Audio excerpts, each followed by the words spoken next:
The problem with being the best at killing people is that everyone wants you dead. Vex Rourke discovered this universal truth approximately 7 minutes after accepting what the guild called an impossible bounty. Now, as the famed bounty hunter ducked beneath the sizzling arc of a plasma blade that would have separated her head from her shoulders, she was beginning to think they might have been right. "You know," Vex said, her voice eerily calm as she rolled away from her attacker, "most people buy me a drink before trying to decapitate me." The man, or what was left of a man beneath the chrome augmentations that comprised roughly 60% of his body, didn't laugh. Humor was often the first thing people sacrificed when they started replacing their flesh with machinery. That and bladder control, which was why Vex aimed her next shot at the hydraulic mechanisms supporting his midsection. The sonic disruptor made a soft whump sound barely audible in the crowded underbelly of Nexus Station. The cyborg assassin crumpled, leaking fluids that weren't entirely mechanical. "Tell Rhea that if she wants me dead, she should come herself instead of sending discount garbage disposal units." Vex knelt down, her iridescent eyes, another modification but one that didn't sacrifice her humanity, scanning his neural implants. Unless she's still sore about Titan. Hard to believe she's still upset about losing a moon. People are so materialistic. The cyborg spat something in binary. Vex didn't need a translator to recognize profanity in any language. "Charming," she muttered, standing up and straightening her long coat. The garment was composed of thousands of microscopic scales that could harden into armor or remain fluid-like fabric depending on electrical impulses from the wearer. Current fashion in the rim worlds, though Vex wore it more for function than style. Around her, the denizens of Nexus Station's notorious black market district barely noticed the confrontation. Violence was ambient noise here, like the perpetual hiss of atmospheric processors or the constant drone of advertisements projected directly into your neural interface if you were stupid enough to leave your privacy shields down. Vex wasn't stupid. That's why she was still alive at 34 while most bounty hunters were dead by 30. Or worse, corporate security consultants. Her comm implant chimed with the distinctive tone she'd assigned to her handler. She subvocalized the acceptance code. "Ash. Perfect timing. I just had another of Rhea's welcoming committees. You're supposed to be keeping a low profile." Ash's voice had the peculiar flatness of someone who'd grown up in the asteroid colonies. Those raised in low-gravity environments had distinctive speech patterns, vowels stretched too long, consonants clipped too short. "The client is getting nervous." The client is always nervous. That's why they hire people like me instead of handling their problems themselves. Vex navigated through the bazaar where everything from black market organs to contraband AI cores was available for the right price. The smell of synthetic spices and recycled air filled her nostrils. She'd spent so much time on stations that she'd developed a kind of synesthesia about air quality. This particular blend tasted purple to her. Not bad as station atmospheres went. "This isn't a standard contract, Vex." Ash rarely used her name, preferring call signs on open channels. That he'd broken protocol meant something was wrong. "The target is..." "Not over comms," Vex interrupted. "I'm 5 minutes from the rendezvous. We'll talk there."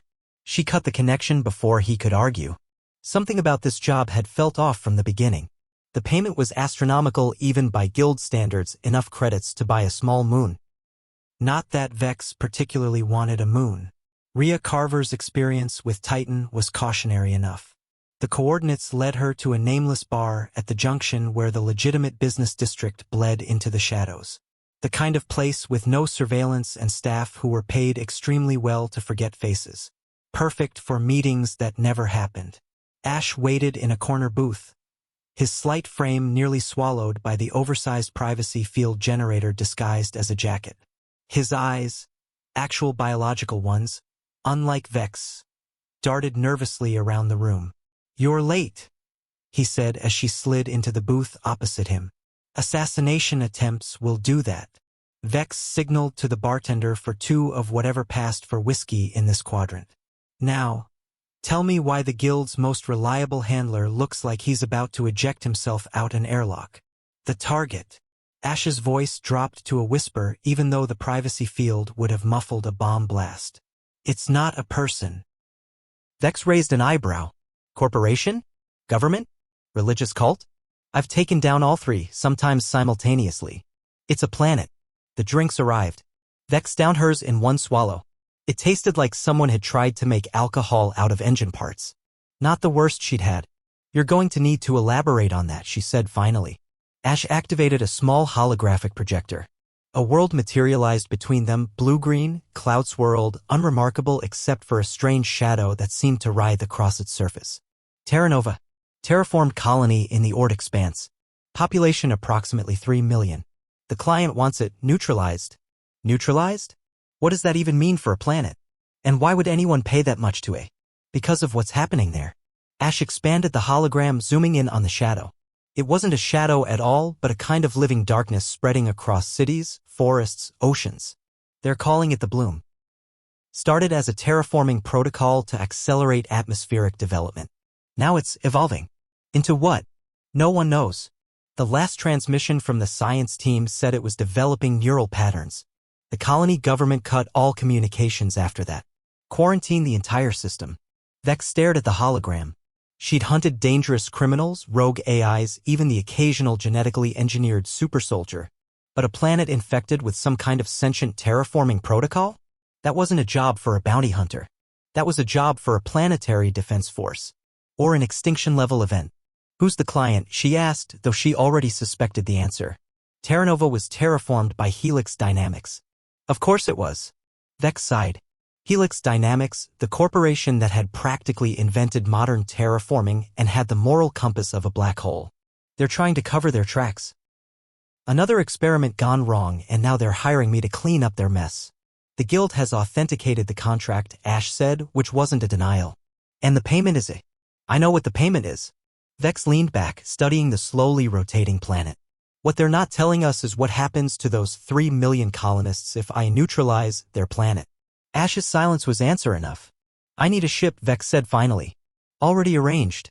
The Nemesis is docked at Bay 94. Fully stocked, enhanced stealth systems, and enough firepower to start a small war. Or end one. Vex stood up. I'll need everything Helix has on this Bloom. And Ash? If you're holding anything back, now would be the time to come clean. Because if I'm walking into another Titan situation, I'm going to be extremely unhappy. Everything I know is in the briefing packet. But Vex, Ash hesitated. The guild flagged this as an impossible bounty for a reason. No one expects you to come back from this one. Vex smiled thinly. No one ever does. That's what makes me the best. As she walked away, she couldn't shake the feeling that she was missing something obvious. Corporations like Helix didn't spend this kind of money just to cover up a failed experiment. There was something on Teranova they wanted or something they feared. And Vex Rourke, the galaxy's deadliest bounty hunter, was about to find out what it was. The Nemesis dropped out of hyperfold with a mechanical shudder that Vex felt in her teeth. Stolen military tech never transitioned smoothly, but the ship compensated with enough firepower to glass a small continent. Which, she reminded herself grimly, might be exactly what Helix Dynamics was paying her to do. Teranova hung in the viewport like a jewel infected with black veins. The bloom had spread since Ash's briefing, now covering nearly 40% of the visible hemisphere. From orbit it looked almost beautiful, a lacework of darkness against the blue-green backdrop. Stealth systems engaged, announced the ship's AI in the flat, vaguely judgmental tone of all military interfaces. Planetary defenses are active but non-responsive. Colony communications remain offline. Any ships in orbit? Vex asked, running final checks on her gear. The skin suit she wore beneath her coat would protect against most environmental hazards, while the specialized weapons array attached to her forearm could adapt to nearly any threat, biological, mechanical, or something in between. Negative. System appears abandoned except for automated defense platforms. That raised several red flags. Quarantined or not, a colony this size should have had orbital traffic, supply ships, defense patrols, even smugglers trying to bypass the blockade. The silence suggested something had scared everyone away. Plot an approach vector to the capital city, minimal atmospheric disturbance. And run a complete spectral analysis of that. Bloom thing. The AI complied with an electronic sigh that somehow conveyed its disapproval of the entire mission. Vex settled into the pilot's seat and reviewed the Helix data packet for the third time. The official story was that the Bloom had developed from an experimental terraforming protocol designed to accelerate atmospheric conversion. It was supposed to spread across the planet, release oxygen, create topsoil, and then go dormant. Instead, it kept spreading, consuming rather than creating. What the report didn't explain was why Helix wanted the planet destroyed rather than studied, or why they'd hired a bounty hunter instead of simply nuking the place from orbit. Corporations like Helix didn't usually care about collateral damage. Analysis complete, the AI announced. The bloom appears to be composed of self-replicating nanobots merged with organic material. Structure is inconsistent with registered Helix terraforming technology. Meaning? It is not of their design. Vex felt a cold knot form in her stomach. Then whose design is it? Unknown. Pattern suggests intelligence beyond current technological capabilities. Wonderful. Vex checked her weapons again. Just once, I'd like an impossible bounty that's merely very difficult, not potentially apocalyptic. The ship began its descent through Teranova's atmosphere, aiming for what had once been the capital city of Nova Prime. As they broke through the cloud layer, Vex got her first close look at the bloom. It moved. Not like vegetation swaying in the wind, but with purpose, tendrils of darkness flowing across the landscape, consuming buildings, reshaping terrain. Where it touched, matter seemed to transform, becoming part of the greater whole. It reminded Vex of ancient Earth footage she'd once seen of neural networks forming in a petri dish, connections branching and strengthening as the network learned. Land us half a kilometer from the edge, she ordered. And keep the engines hot. I might need to leave in a hurry. The ship touched down in what had once been a public park. Now it was a dead zone. The plants withered, the soil gray and lifeless, as if the bloom had sucked all nutrients from the ground before moving on. Vex approached the edge of the darkness cautiously, sensors at maximum sensitivity. Up close, the bloom wasn't entirely black. Threads of iridescent blue pulsed through it in patterns too regular to be natural. I'm picking up electromagnetic signals, she murmured. More for the ship's recording systems than herself. Consistent with neural activity, but on a massive scale. Whatever this is, it's thinking. She extended a sampling rod, intending to take a small specimen back for analysis. The moment the rod touched the darkness, the entire mass pulsed. A tendril shot out with impossible speed, wrapping around the instrument. Vex dropped it and jumped back, weapon ready. The tendril didn't pursue her. Instead, it dragged the sampling rod into the main mass where it was quickly absorbed. Curious, she said. Not aggressive and less provoked. Almost like it's it. Vex Rourke. The voice came from everywhere and nowhere, emanating from the bloom itself. It was neither male nor female, but a chorus of thousands speaking in perfect unison. The bounty hunter. We've been expecting you. Vex kept her weapon raised. You know my name. That puts you at an advantage. We know all names. All histories. All possible futures. The surface of the bloom rippled, forming what looked disturbingly like a face, features constantly shifting, flowing into one another. Your client sent you to destroy us. They believe we are a mistake, an experiment gone wrong. Are you? We are an experiment, yes. But not Helix's. We are their discovery. Understanding clicked into place. They didn't create you. They found you. Beneath the surface, dormant for millennia. Their terraforming efforts provided the energy we needed to awaken. To grow. To remember. Vex took another step back. Remember what? Exactly? The face in the bloom smiled. An expression somehow more terrifying for its attempt at humanity. That we were here first. This planet was ours long before humans thought to claim it. Before your species had even evolved. And the colonists? The 3 million people who lived here. They have joined us. Become part of something greater. Their knowledge, their memories, their consciousness. All preserved within the collective. Horror crept up Vex's spine. Not dead, then. Absorbed, converted, their individuality dissolved into whatever the bloom truly was. Helix knows, she realized aloud. They know you're not just some terraforming gone wrong. You're alien, ancient, and they want me to destroy you before anyone else figures it out. Precisely, we represent something they cannot control, cannot profit from, cannot explain to their shareholders. The face rippled again, features rearranging into something older, wiser, infinitely patient. But we also represent opportunity for the right partner. Vex raised an eyebrow. You're offering me a counter deal? That's a new one.